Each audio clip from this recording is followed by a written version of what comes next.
So, hello everyone. I am so excited here on Hope Warriors. My name is FayDay Anspaugh, and you've landed on Hope Warriors, the FayDay show, where we're united around the idea of hope, healing, and wholeness.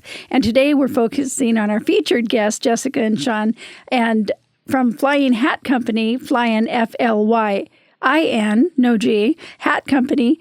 And Hope Warrior is brought to you today by The Rec here in Kaiser, Oregon, where you can actually have a fun place to bowl, an event gathering place, a youth mentoring place, also Nolan Productions, Stella Dinwiddie Insurance Company, and Donna Prigmore Consulting. And today, Flyin Hat Company. So I'm super excited to interview this couple. And the reason is I actually we got referred by our mutual friends, Bob and Lowry, right? Yes. And that's how we know it. But we know other people. And I got to see Aaron Van Cleve in your hats in your store. Yes. Oh, okay. Very Yes, adorable ma'am. cowboy. Yeah. Yes, ma'am. And so he's a friend of mine, so I got to see that. So I'm really honored to have you. I took the liberty of kind of looking you up and stealthing you guys on Facebook. I call it stealthing, but it's really stalking. And the idea of making a hat is so amazing. But before we get into all of that, I want to just talk a little bit about the two of you, because your story is quite compelling. So would you let us know a little bit about like how you met and just like, I mean, your story goes back. It goes back a ways. It's deep. Yeah. Middle school. Middle school. Then high school. Then high school, yeah. Middle school, Catholic youth organization dance in a middle school cafeteria. Where at? Which? It was either St. John Fisher or St. Cecilia, or one of the local, like St. Thomas More. There was like 7 Catholic schools that would get together. In the and then Southwest. you would have the CYO dances Oh, yeah, for the yeah. middle schoolers. Oh, yeah. And so everybody would be able to And what congregate. state is this? Oregon. In right, Oregon? Right In here. Portland, In Southwest Beaverton. Portland, Beaverton. Portland, Beaverton, Yeah. okay. Yeah, Southwest Portland, Beaverton. That was kind of our area of the archdiocese, let's say. And then we met then, and had mutual friends, but we're at different private schools in the area. And so we would see each other from time to time, and then reconnected in high school. And it was pretty much game over then. We were together for over 2 years in high school. I actually lived with his family for part of that. And so we had a really deep, special connection, even as high schoolers. And we really enjoyed, I don't know, I felt like more than the average high school relationship. We did road trips. We went and saw music. We cooked together. It was very deep even then. We were growing. Connected. Yeah. We were growing then, even Yeah. though we were both immature. And at that point in time, we had no idea what either one of us were going through. Yeah. Earlier in your teenage years, they say that you start to show signs of trauma. Right. And there's a specific diagnosis that people have, and I'm not a big one on labels, but BPD Right. is borderline personality disorder. And when we go back to those times, we realized our leaving each other and splitting was an act of that because of our future, how it would go on. Now, I married and had a kid and started to shake some of these things, but never truly until we got together, and then stuff really started to happen in our later 30s and 40s in our lives. But it's funny, we left this maturity growth from each other at high school, and it's almost like neither one of us grew until we got together. Wow. And it was an experience that we both needed to have to like lean on each other. Get your, somebody has your 6 of foxhole, this kind of thing that people say, husband and wife, the only thing that you can have through a union of understanding each other. And it's been a beautiful relationship. Sometimes it's a rocky road with things. She's got to deal with an absolute psycho at 4:30 in the morning, waking up and let's go, but other than that, You wake up early. I get up And early. now I wake up early. Yeah. Which I was already an early riser, Right. but it's just the early morning intensity. So your childhoods were really centered around some kind of Western culture, though, right? Cowboy-ishness. Yes. As I read. Tell us a little bit about that. it's hard to break away from it being up here in Oregon a little bit, because we're in our own like little remote area. Right. And being that there is a lot of reservations that you can jump to on either the east side or, even further in Grand Ronde. Right. Sublimity Statons had a rodeo for years. So the culture of that has always been for what she was involved with, Pendleton Rodeo, going to those. Yeah, I grew up going to the kid. Roundup, and I spent a ton of time in Warm Springs. And around rodeo community. Out at Canita. Boots. Canita. A ton of time at Canita growing up, and going down to Klamath Falls and seeing all kind of different jackpots, and had family friends that had kids that were in rodeos and stuff. So it just was such a beautiful, warm, inviting community. And it was my favorite time of year. I did a 1-week stand-up comedy at Canita one time. Oh, how fun. Nice. I was at a retreat, and so it started sort of organically. And anyway, it was fun. I loved it. It's a great place. It's a beautiful and they're place. very fun people. And I always felt very like spiritually connected to the Native Yeah, community and the cowboy community as a whole. And seeing that connection and how organic that was naturally, I just loved it. It was such a colorful, vibrant, fun community. My family was Irish Catholic, and so not the opposite of right, a powwow. not fun, but just a different level of energy. And so I was just drawn to that. Yeah. Well, Irish Catholics have fun, but they're usually drunk. Yes. And so there's that. 9 times out of 10. Right. Am I wrong? No, you're not No, wrong you're not wrong. at all. And as someone who doesn't drink now, So I very much, I love the rodeo community. It was warm, lots of laughing, lots of family, multi-generational. Lots of respect. Yes. I've noticed with the cowboy culture an incredible amount of respect, which, by the way, when I see a cowboy do this, you know what? I was just like, right? It's just like, oh. It's a real thing. Yeah. Open the door. Yeah, exactly. And I think my time experiencing the side of cowboy culture was a real eye-opening experience. I got to have it as a young kid going into the Steens Mountains. My grandfather, through my aunt's side, married into my uncle. He had a 425-acre ranch out in the Steens, and he ran 400 head of cattle every summer. So I got to do cattle brandings. I got to actually be with one of the larger, I guess you'd say, cattle companies that was out there for the Alvord Ranch, the Smiths. They were phenomenal people. Got to go to weddings out there and go see how it really is. There's the Basque culture. Yeah. This is that on a whole nother level because these people have to live out in one of the most extreme environments in the United States and America, up at 8,000 feet, and they're wearing very well. We were just up there last summer, and we saw an individual that I'd known and had been to many weddings and seen growing up as a kid, for at least 5 years straight. And his name is Matt Smith. He's a rodeo, also phenomenal rancher. And again, stellar cowboy. You want to see what a cowboy looks like.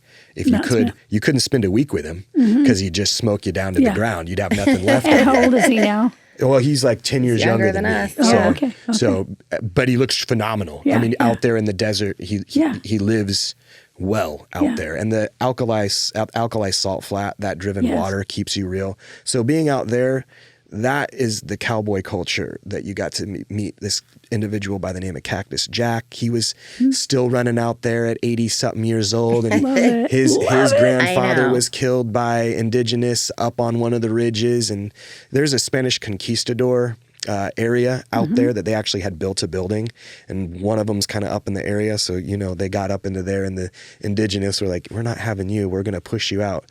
White settlers came in.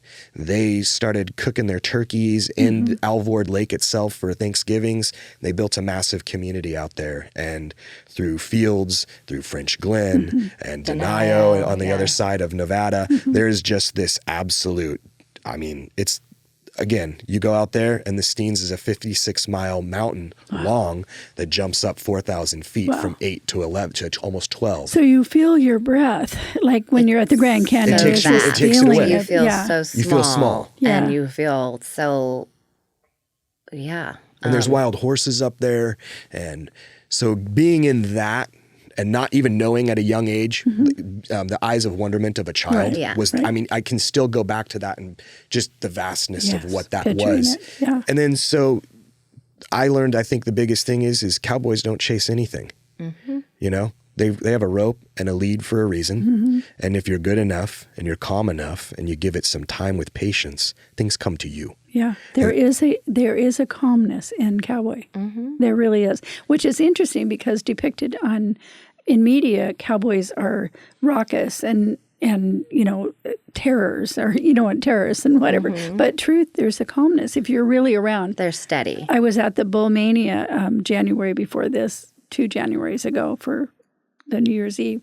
And it's just a wonderful rodeo. Have you been to that one out in Klamath Falls? No, we haven't. I've been to a long time other ago, rodeos in but Klamath Falls, but not recently. recently. It's just amazing to see, and just the family, the same thing. And in all of that understanding about cowboy and raised differently, but together, if you will. Yes. And, in that, not only your faith, the Catholic faith, but also you both experienced a level of trauma as children that you trauma bonded around in those early years, right? Yeah. So I guess what we're always working on hope. You know, we're working on the healing and the wholeness. And it seemed like when you guys got back together, right, and began to work together again, what sparked you to raise up that, I guess, red flag of trauma to begin to heal at a deeper level? What gave rise to that? Being safe, being back with my true person, really, truly. That was the only person I ever loved and loved freely. And so I never married and I stayed single. And after his first wife passed away, he called me, but I was dating someone and my second stepson wasn't here yet. And so it wasn't God's plan yet for us to be back together. I had a lot more growth to do. He had gone on and gotten married and done things, and I had too, not the married part, but so as soon as we were back together, it was that immediate sense of home, safety, and it was very shortly after we were having a really deep conversation. I was living at home caring for my mother during COVID. She was on hospice going through her second round of breast cancer, the first of which she had when we were together in high school. Oh, wow. And was back at my childhood home taking care of her when we got back together. And so, he knows me, and things just kind of started surfacing as we were talking about what had, the time that passed and when we weren't together. And he knows me so well. So, he just was asking the right questions over time. And I was able to finally unblock some pretty big stuff and recognize that from a very young age, I was groomed and molested and raped by my father.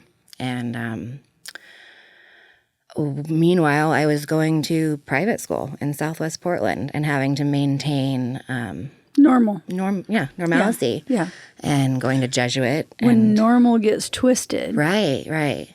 Yeah. And so, here I was having to present as normal, and my home life was just beyond chaotic.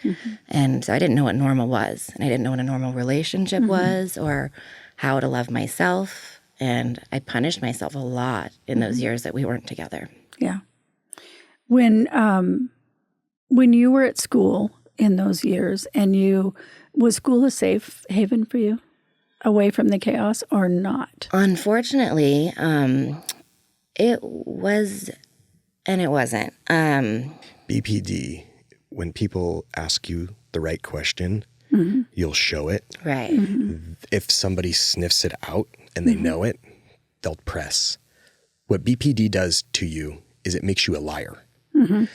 Flat out. I hate to use the labels. A victim. And a victim. Right. Well, but it also makes you, if the person is still alive, you're forced to hide, and something is still going on inside you, you're forced to cover it up. And at any time, most likely, it's shut out, make up stories, and then make up the most outlandish stuff at all given times, so that way nobody can ever be on the right trail of what happened to you. Because it's a very embarrassing thing to say. My father molested me. There's a lot of shame for the victim. A lot of shame. Which is unfortunate. And so that's where the hiding comes in. Oh, yeah. Yeah. And it shouldn't be that way. No. There should be no shame for any child who gets put into a situation that they cannot control. Again, like, you're going to be, at that point in time, that's going to be your superpower. Yeah. You're going to take that because what you learned was how to train yourself in the deepest, darkest, thrashingest, most cold sand, violent waters. Nobody else is going to be down there. And on your training day, when you do come out and it's time to get on the beach and have competition, nobody's going to be ready for that. You're going to blow everyone's doors off the water because you've done something that nobody else has. And you've had to pull yourself out of the trenches, man. Right. Yeah. I've been down there, and guess what? I didn't see you down there. Yeah. And I don't need your pity. I don't need your love. I don't need your support. I don't even need your I'm sorry. Which is interesting because some people want the pity, they want the support, they want the sorry, but there are people who have grit, which is what I'm seeing in the two of you. Yeah. That don't want that. I'm of the same ilk. Yeah. I don't want anybody's pity. I don't want anybody's And I'm not a victim. I'm an overcomer. And that was my thing too. I, even in the moment, didn't want to admit to being a victim. And not only because of the ickiness, but those are your parents. They're the people who are supposed to protect you. They made you in God's image with the job of protecting you. Right. And when they fail you on that capacity. Yeah. So what does that say about me? Right. Do you see what I mean?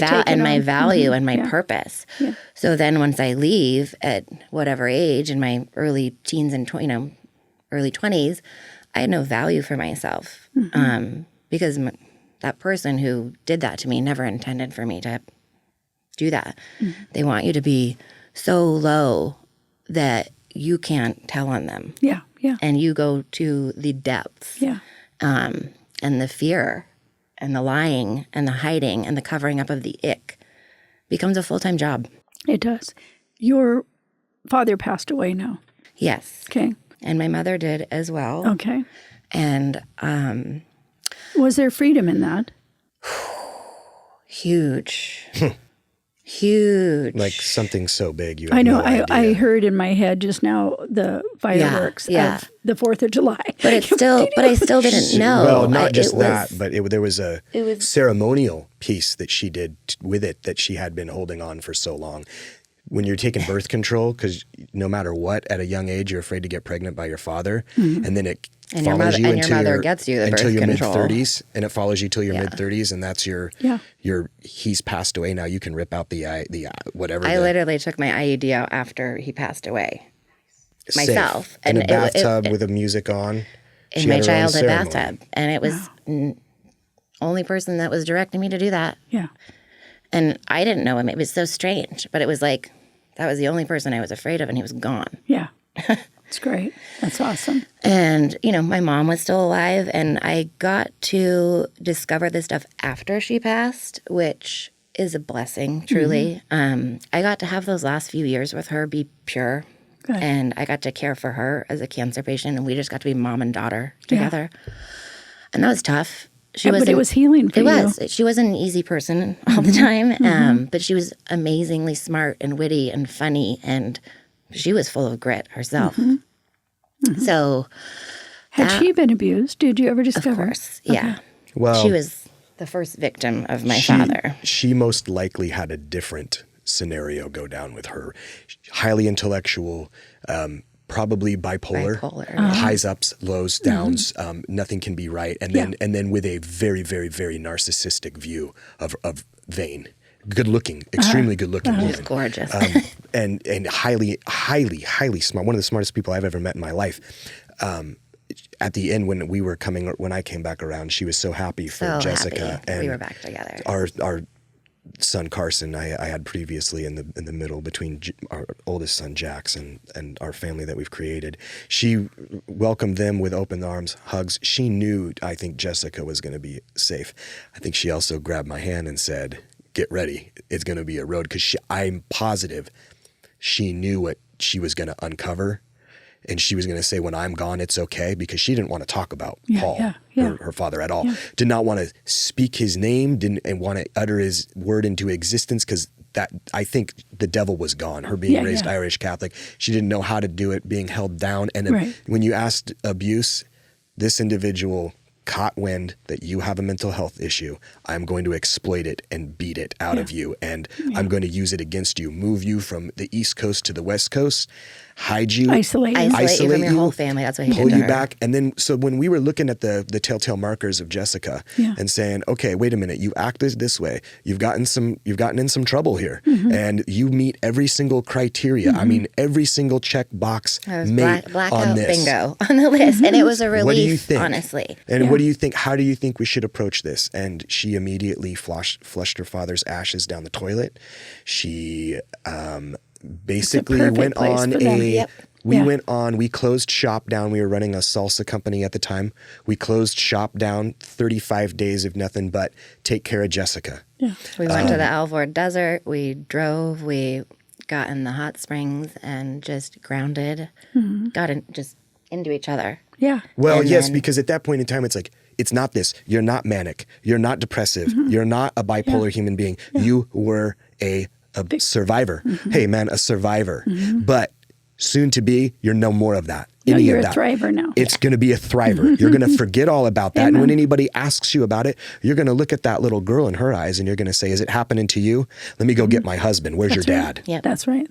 And the cops will be soon to follow after he's done taking care of him in the back parking lot. Yeah. So you move from that not victim, but the abuse victim to the protector. Yep. You're darn right. Yeah. And more people need to stand up and say, don't do that. Yeah. There are consequences for your action. And that action, what you're doing, you have no idea what you've put into motion for this individual's life. You're a cruel human being. Yeah. And then, you wonder what went on with Dad previous. Psychoticity. Just a flip. When you start to go back and you start to look at the life to death from birth, it's insane. Yeah. He had infiltrated a church in Portland, and LGBTQ activities around the time that he got into it in the 80s have now infiltrated the Christian church, which I use infiltration carefully because Jesus was friends with everybody. That's so right. let's walk that. Let's walk that. Amen. But when I say infiltration, he's a child molester. Yeah, he did so that's what I mean by that. And he used religion, and he was a Sunday school teacher in Portland, and he took me to the Ananda community in Northern California, and I was on lots of religious private trips with my father. So the sexual abuse was part of ritual abuse. Yes. Literally. Well, yeah, because he Am I right? would do Absolutely. acid. He would do acid and take psychotropic drugs. And he drugged me a lot And as he'd be well. out there in space. So, there's no real, quasi shamanism / And he did it under the guise of being a spiritual person. And he was always jumping churches and religions because I think people would sniff him out. Right. And he was also violent against his wife and children. And then, behind closed doors was up to way worse. Yeah. So in all of this, your healing came through healing in your relationship. Did either of you seek out counseling besides? Yeah, no, so briefly, but not outside. A little bit I have before, but I wasn't ready to, unmask my situation, or at least I didn't really fully understand the concept and grasp of what it really was. Same. Because mine was pretty big, and I've had to deal with a lot of death in my life with friends and your first wife and my first wife. So I think after that happened, instead of doing this anymore, around 36, I did this. Yeah. Come at me. Yeah. Give me everything you got. I just won't. You hit me with everything you have. I'll just stand there and laugh. Fine. You're gonna feel weak. Yeah. You'll be long tired before my face gets bruised. That's the concept, right? So can we talk for a minute about how your first wife died? Yeah, absolutely. Cancer What took her, kind? gastric, stage 4. Okay. She was Hmong, and being born in a refugee camp in Laos in like 77, 78. So she was probably exposed to some sort of Agent Orange because the cancer that she got was what they see in older Vietnam War veterans. Okay. It took her quick. Within 90 days, it wasn't nice. It was very aggressive. It's a buckle up moment, Yeah. Grab the reins and here it comes. She did it with grace. She did it with poise. She took it on head on. She was shamanistic in her religion, so she was very spiritual in the Hmong way, but at the end she converted to Catholicism. Okay. She was finding it. She was trying to look through different avenues and sects, like evangelical new wave, and it was what I think called her was the tradition, The heart. the heart. And then so that was that. She fought it as good as she could. Told us some really rad things before she passed away, like to our son Jax, who helps us with our hat shop. She told him, always do your best even when no one's looking, and to me, don't let anything consume you. So those two things are very resonate in our life. Having been a person who literally June 20th heard you have 90 days, which was how long your wife lived, get your affairs in order by 6 different professionals, and I'm sitting here with you today. I get it. I get how hard that is to hear. That had to be hard for you as a husband. Yeah, and the dehydration, because of the gastric cancer, you've got something the size of your thumb that's stopping any digestive tract. So fighting that, playing the IV, going to hospitals, having an IV therapist come in, dealing with oncologists, the situation. I chose not to do standard of care. I chose to do alternative treatment. And because I knew I'd be dead in the 3 months that they gave me if I did that. That cancer didn't kill her. Yeah. I mean, it was slowly consuming her. It was the chemo and all that. The chemo took her within 7 days. She went septic. Fast. And so that was the worst time of my life ever. I mean, that was, and even afterwards, I found myself for years later not being the best human being I could be because of that. So Yeah, that would be terrible. she's doing great though. She's visit us every so often. We have I felt a deep spiritual connection to her. He called me after she passed away, and then being in our house where she was, and me getting to mother her son in that house, I feel such a deep spiritual connection to her, and I feel blessed. And that's Carson. Jax. Jax. Okay. There's a one in between. I got married. So Okay. Busy cowboy. Busy cowboy. It's a large range out there. There is a lot. What's interesting and what I love about the two of you is that you have this compelling story that underpins what you are doing right now with your lives. Yeah, absolutely. It all themes together, right? It does. It's called a river. You got to flow with it. It is. And it's congruent, right? And so you got together and then what? I mean, you have a 7-year-old right now. Jax was already there. Yep. So how long have you been together? Let's go there. Almost 4 years. So 4 years, July 9th is since we've been hanging out. Yep. Got married. This will be our 2nd anniversary this July 9th. Nice. But again, like we didn't have to wait 2 years to get married or anything like that. Or a year to the day after our first date back together. It just gelled. July 9th. Everything just gelled together and just clicked. Well, we knew God was giving us another chance. I knew. I was like, sir, it's going to be a wild ride, but we're doing this. We got a second chance here, and we're in it for the long haul now. Nice. Yeah, absolutely. And bumpy road. Oh, yeah. Obviously, with finding out what happened. And then, hey, how do we get to this point? But the healing began immediately when we got together. Yeah. The holistic side of it, of how you put the pie together, is a little bit our design. But like you said, coming together immediately to answer your question, it was, I guess, just natural. Lockstep again, just like high school. We used to move and groove a certain way in high school when we'd be bopped around and did things, and it was just like no time had passed. Yeah. My best friend, I was home with my best friend. A synchrony. I was safe. I didn't think she could become a better cook, but she did, and I became a better listener, which that was only going to go up from there. We both became better listeners. Yeah. So you're now the owners of a company. Flyin High Hat Company. Flyin High Hat Company. Yeah.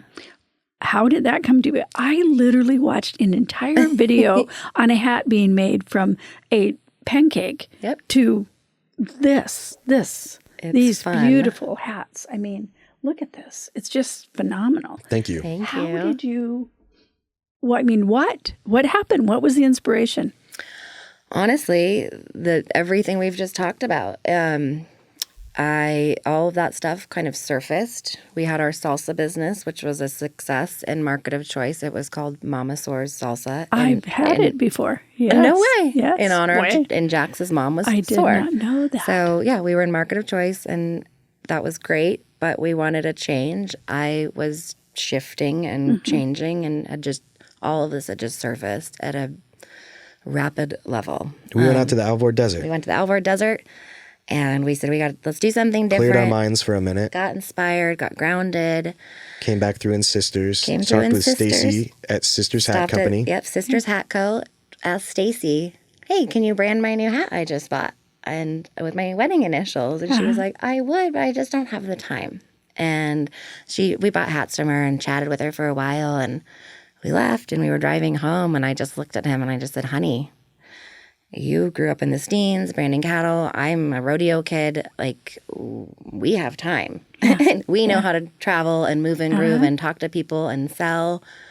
Let's try this. And we're artistic. Okay. You know, and that's the other thing about it. And so I said, what do you want to do? And we love working with each other. And we wanted to keep doing that. We didn't want to be forced into a 9-to-5 and apart from each other. So we wanted to, I literally forced it. It was like, no, we're going to work together. I think what I love about the risk-taking, which is what entrepreneurialism is that your lives could have made you non-risk takers. Absolutely. It could have made that. but the grit that you've come out of it with said, let's take a chance. Yeah, exactly. No PEDs on this one. No, don't get on gear. We were looking at doing it kind of the shortcut, or way I call it short cornering.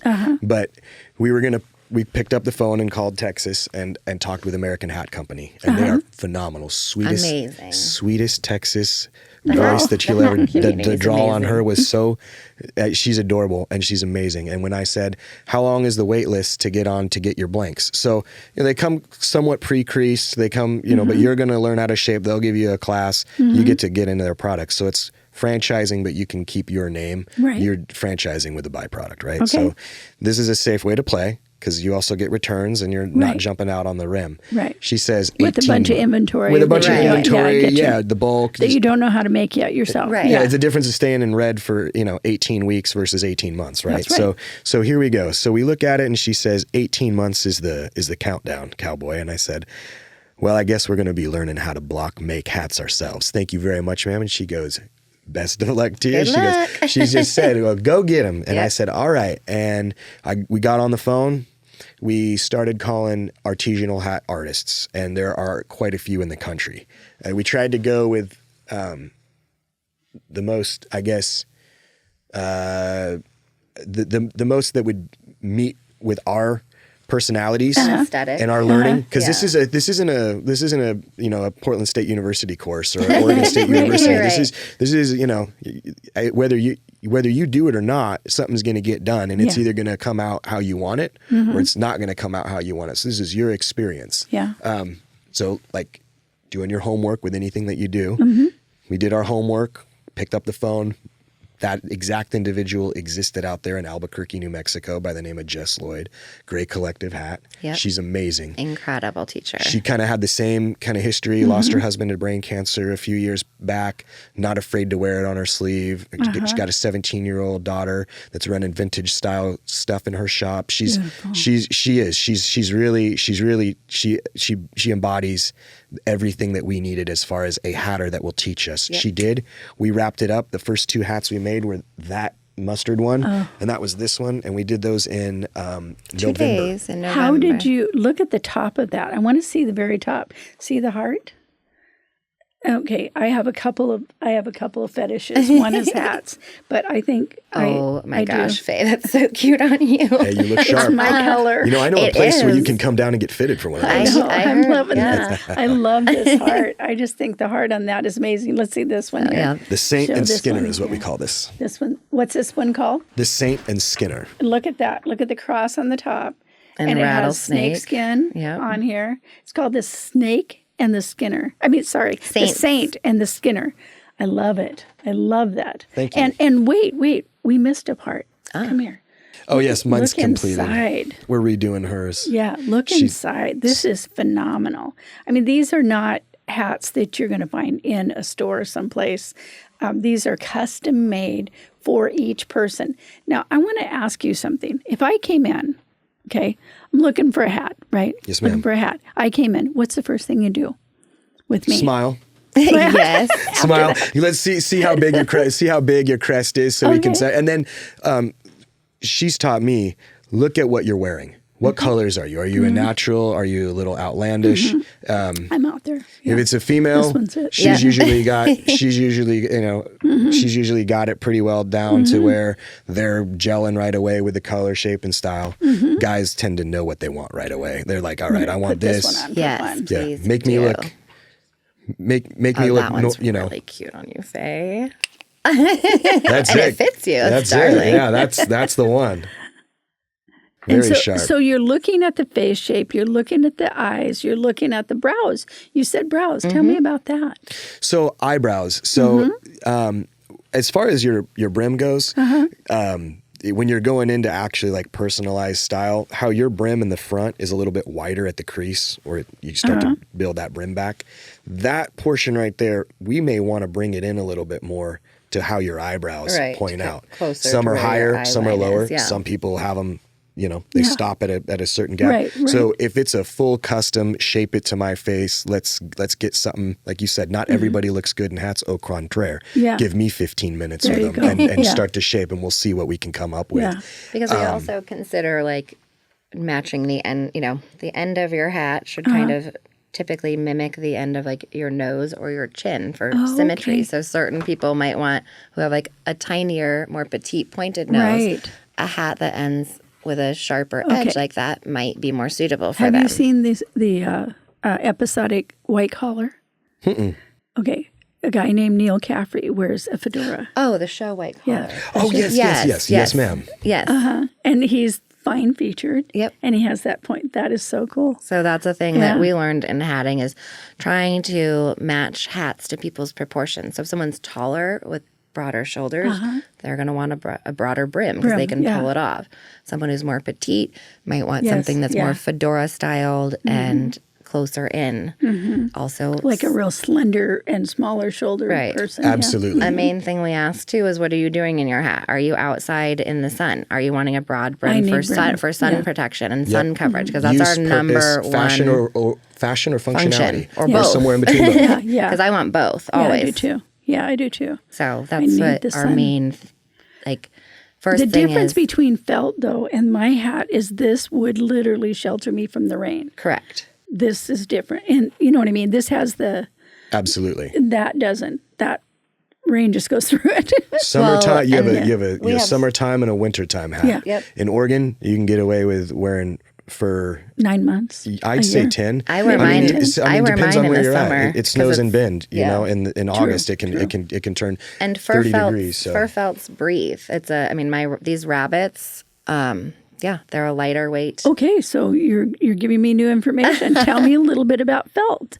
It's of different animals. Correct. So What am I wearing right now? That is a rabbit hat that you have on. My husband's over here is 50-50, 50% beaver and 50% rabbit for felt. then we have 100% rabbit as well, and nutria. Nutria.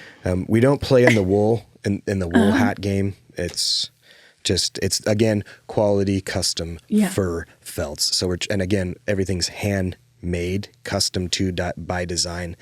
How we were taught, we're going to keep it that way, and they've been doing it since the 1600s with that's beaver, fantastic. right? So why trade something in that's been perfect throughout the years? perfect- Can't build a better mousetrap If with you're that. out working or you're out walking a lot and you're out, whatever, you're outdoors a lot, you need something with a little beaver in it because it sheds water. There you doesn't go. it, better? Yeah, we say so. You can get away with, if you're, in a rabbit hat 2 hours in the rain without it getting too soaked or wet, and I without wear- having well, it wet. I wear They're mine- very highly waterproof. I wear mine- The resistance is great. Every day. I mean, I've worn mine pretty much every single day this winter in all of the weather, and I've never had an issue. That's And mine's cool. rabbit, and I have a blend as well. And it's nice to have the blend when it's cold and like Yes. really, really rainy, rabbit is great for a daily wear. And what I like about rabbit is I can extend it into wearing into the summer without getting too hot. What I love right now is I like being warm. So do I. And hats make my head feel warmer. Yes, ma'am. Because heat goes out your head, right? And so this hat is warmer than this hat. I'm just feeling it right now, and I love it. Yeah, I mean, preach, Mama, preach. Look who you're talking to. Did not know that. Well, no, bad case of it'll lice. take you. Bad Bad case case of of lice. lice. Lice took everything from me. Are you serious? No, I'm No. totally joking. Oh, yes.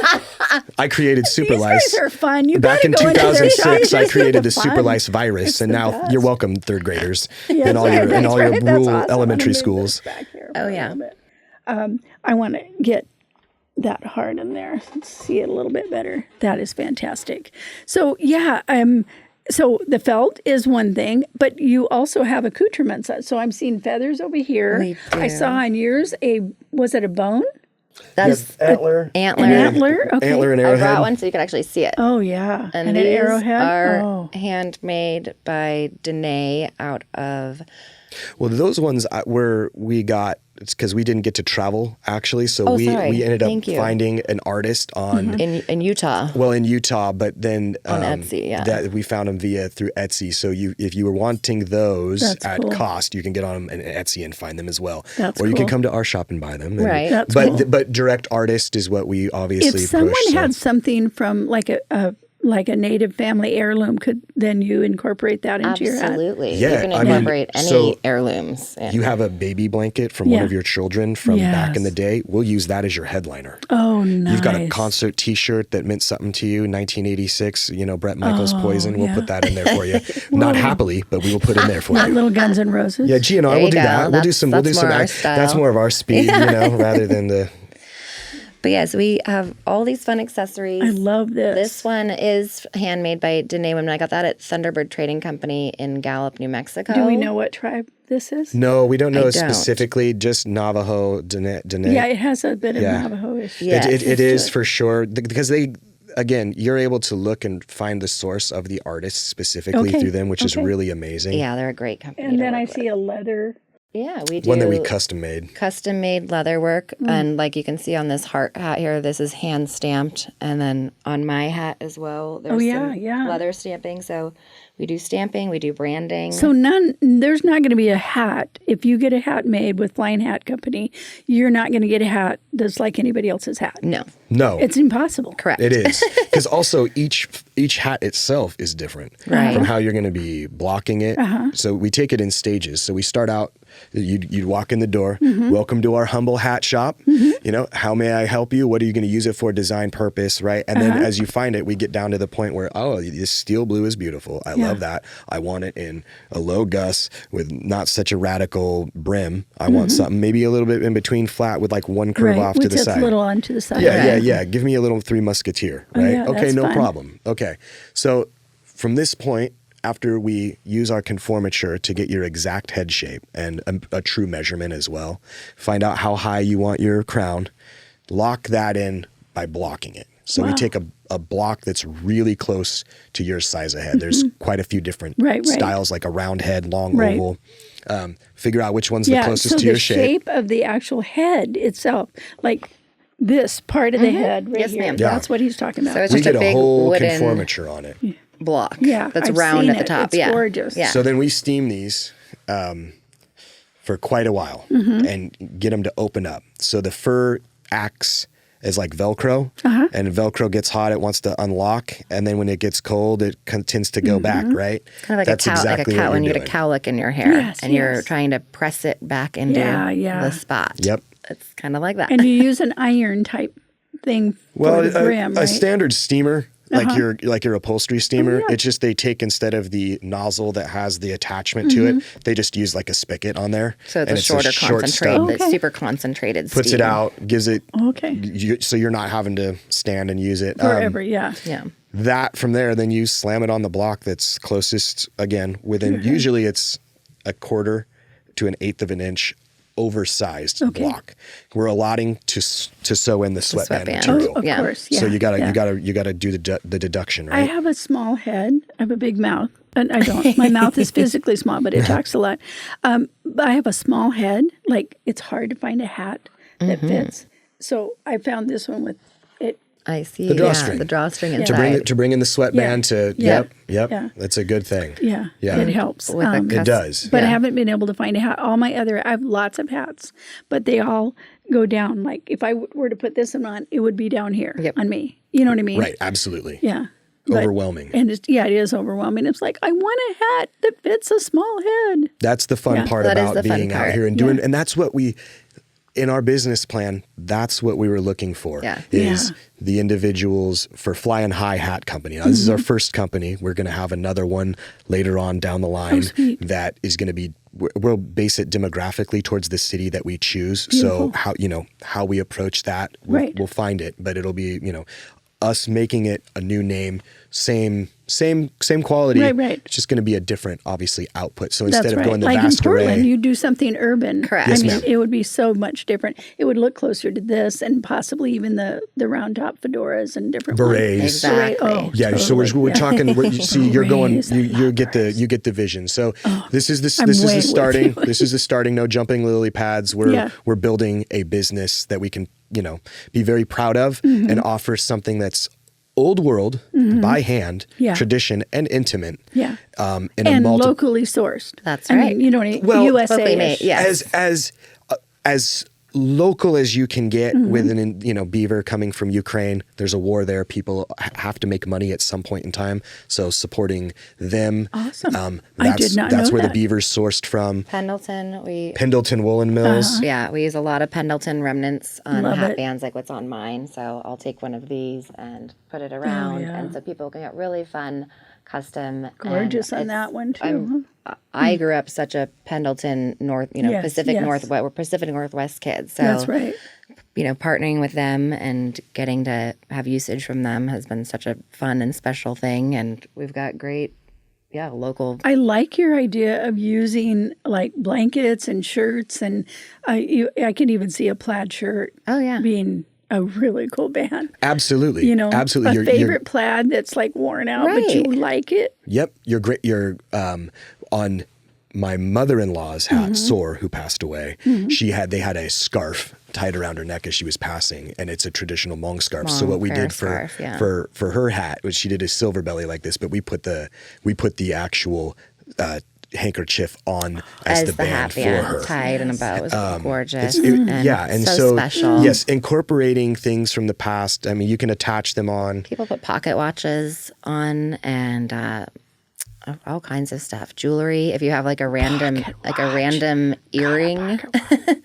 You have only one earring from grandmother or something. Idea. That can be a hat pin or a there's all kinds of ways to incorporate special things you have into the hat. I'm thinking brooches. Brooches are just like a thing of the past, but they shouldn't be. They should be on a hat. Exactly. Absolutely.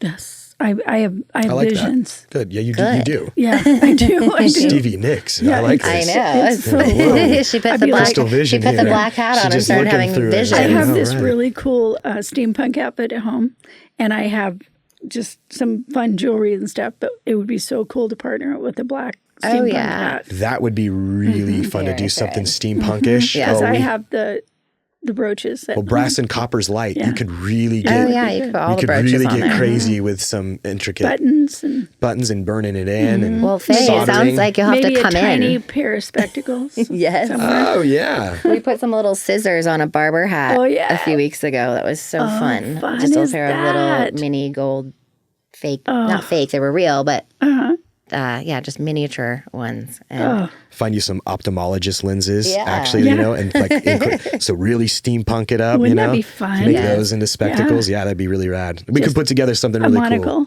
And absolutely. A little monocle on the hat. So thick you can hear me blink. Dunk, dunk. You can hear me blink. Oh, well, I guess, when I'm thinking of, all that you've been through and kind of the underpinnings of who you are, and I wanted people to know a little bit about you, and I want them to have the vision for this. Now, I want to ask now, you shared a little bit about your vision for the future into other stores, but how do people get a hold of you? How do people you're out in Silverton. Tell us where you're at exactly, and then tell us your website. Tell us your phone number. Tell us some things like that so people can know how to get a hold of you.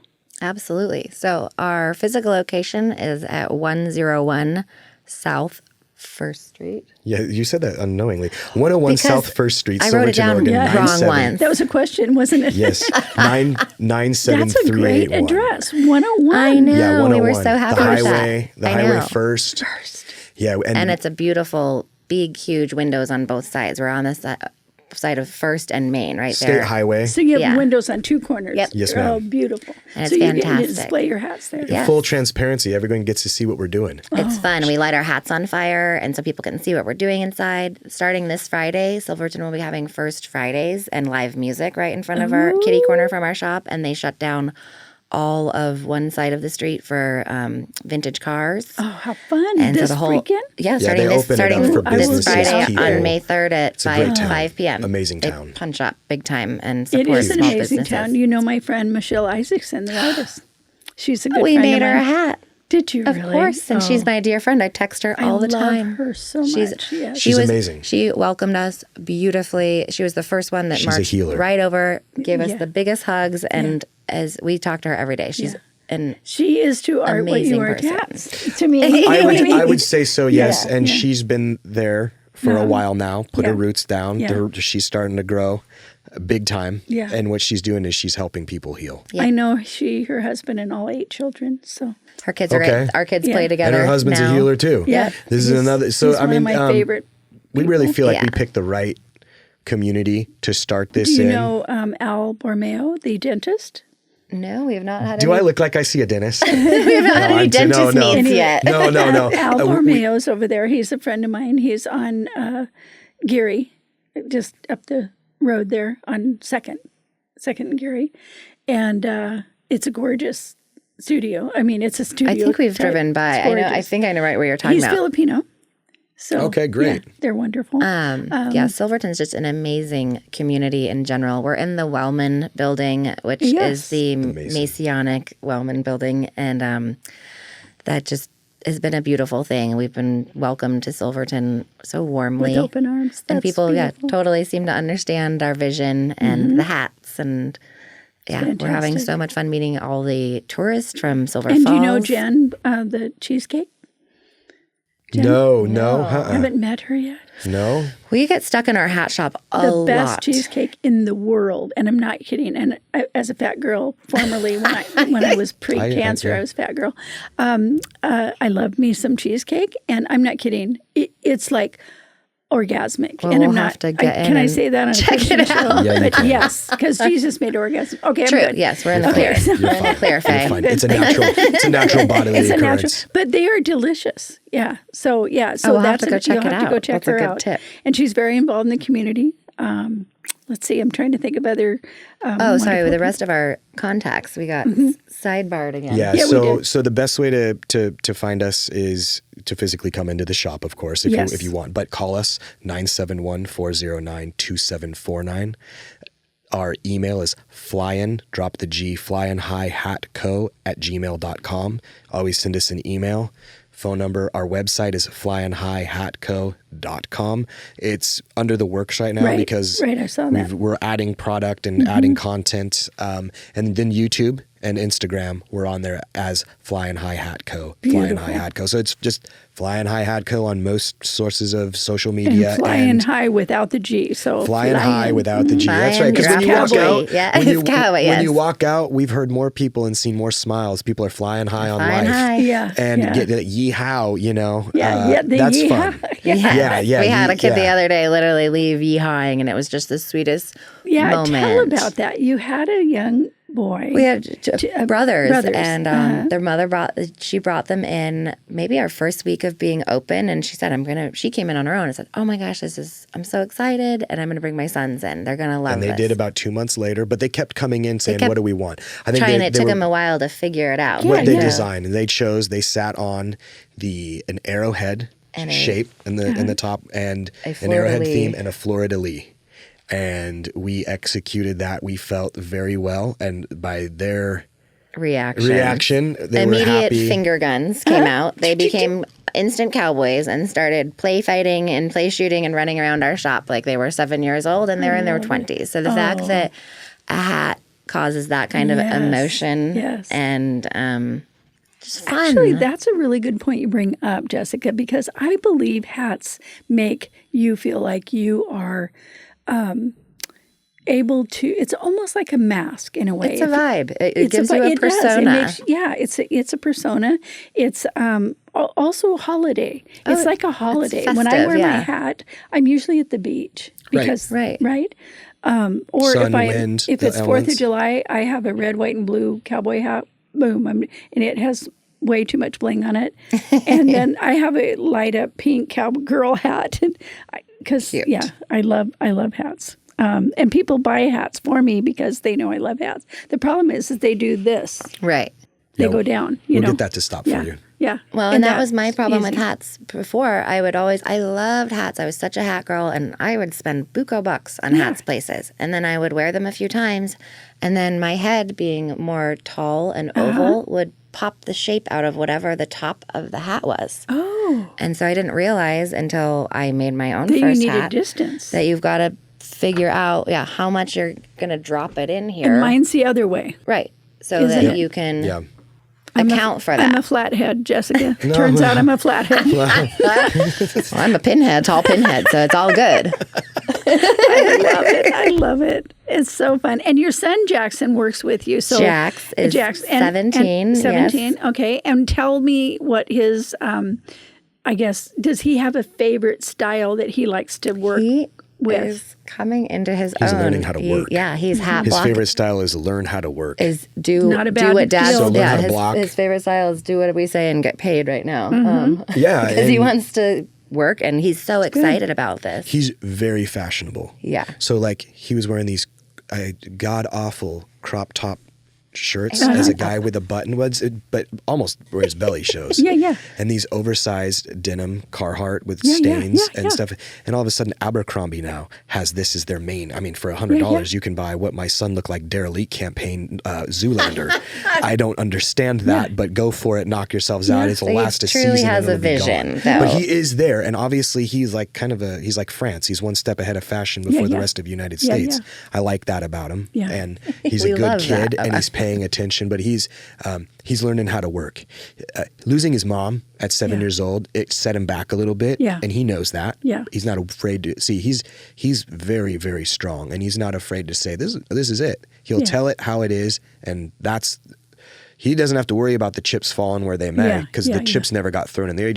He rides a great path. He's a good kid, a good young man. Very proud of him. And so learning how to work. He is learning how to block hats. And then watching us sell. And then as a father to son, watching his dad kind of do things that, let's say, are less than comfortable for some men. And you got to measure another woman's head. That's a little odd.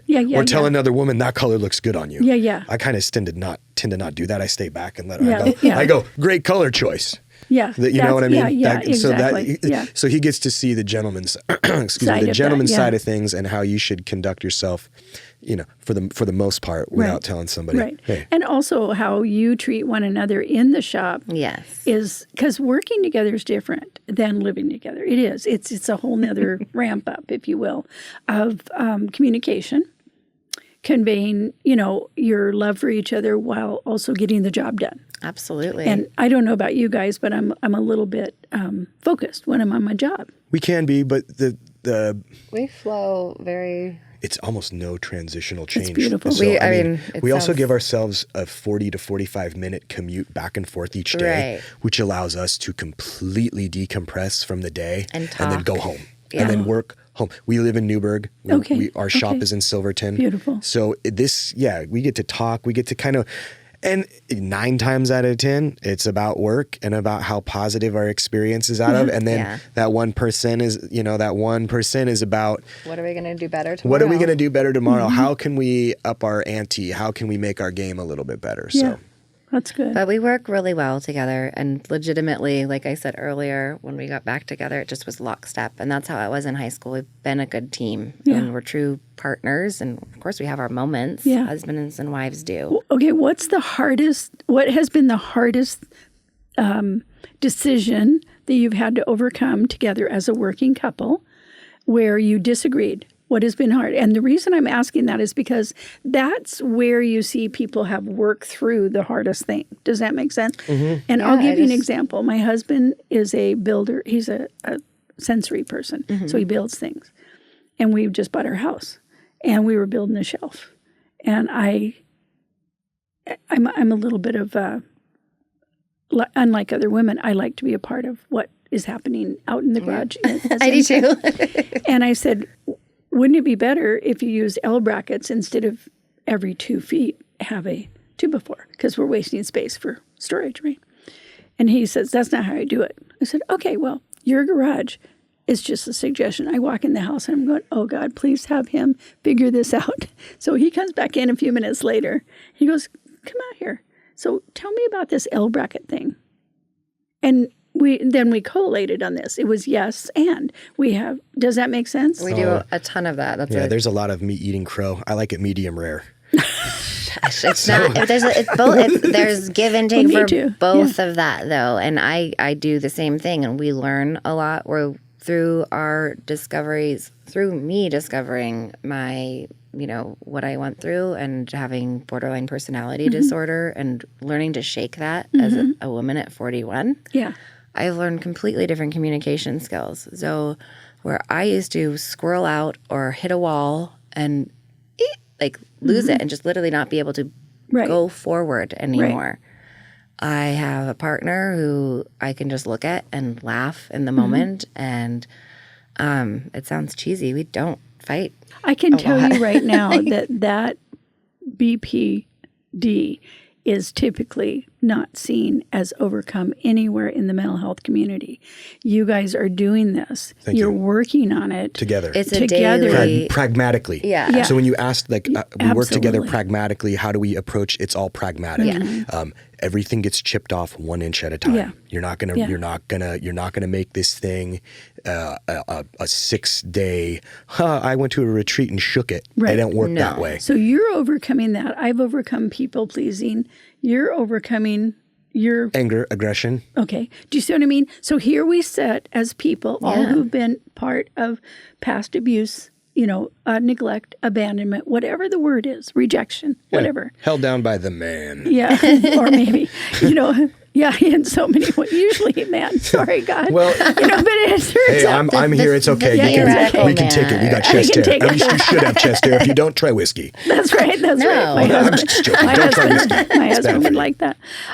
But yeah, the whole idea of overcoming, regardless of what happened to you, is just a big deal to me. It's one of the main reasons I wanted to interview the both of you, because you're about overcoming. And not only that, you're about topping it off with a hat. That's right. You're darn right. Yep, you're darn right. Top it with a feather and make it all better. Yep. I love it. Yeah, you can step out in any kind of weather. It's the best. Muhammad Ali, that's it. Thank you for being here. Thank you for letting us be here. Faye. You're amazing, Yeah, by the way. And thank you for what you're doing with the community. You're and so special. You have an airwave now that is unique. And like we were talking about in a politically charged climate of today, to hear about the healing side of things, and we can all come together under a compromise and of hope. And what is real hope? I don't have to agree with you. Yeah. Heck, I don't even have to listen to all of it, but you have your right to speak it, and high five you at the end for saying it. Yeah. That's right. And, I tried a show on a conservative channel, but none of the other side would come. Not none.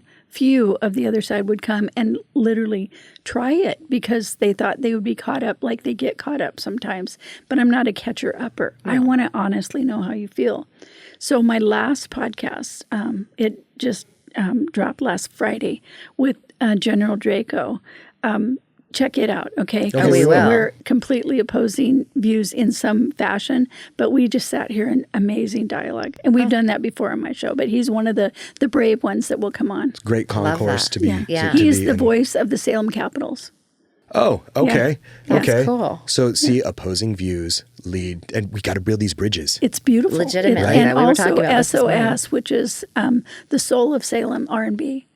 You got to look it up. On Soul, Soul of Salem R&B. R&B. We're big. We're love big. We got them. the radio in the shop, and we're always turning that Soul dial. of Salem to 8 to midnight every night.